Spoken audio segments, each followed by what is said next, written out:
Предстојниот референдум ќе ги голтне парите за животна средина. Наместо за еколошки проекти, 160.000 евра државни пари ќе се пренаменат за операцијата референдум.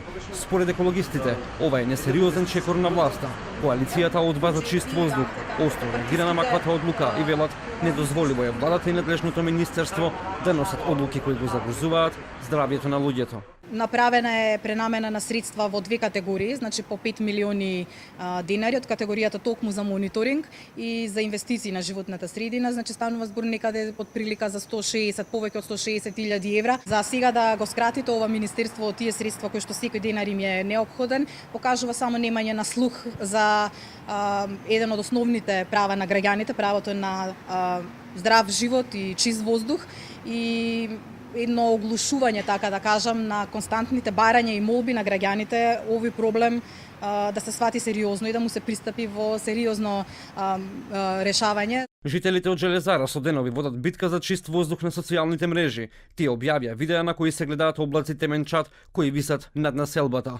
Бараат итно решение, а не зацкривање на проблемот. Паралелно, алармантно е присуството на отровните PM10 честички во воздухот и покрај тоа што е лето.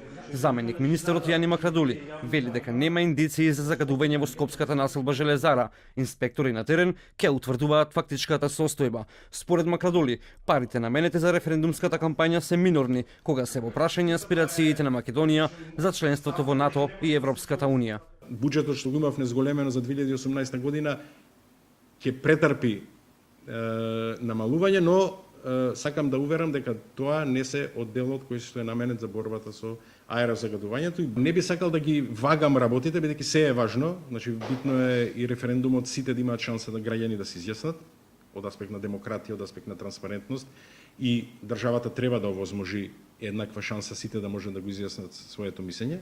Од друга страна, започнувањето на преговорите и влезот во Европа и во НАТО пак нуди дополнителни повеќе кратно средства токму за борба со аерозагадувањето и со животната средина, фондови кои што во овој момент не можат да бидат достапни. Состојбата со животната средина беше оценета како незадоволителна и во последниот извештај на Европската комисија. Надлежните пак подобрувањето во оваа сфера го врзуваат токму со членството во Европската Унија, како и придобивките од европските фондови.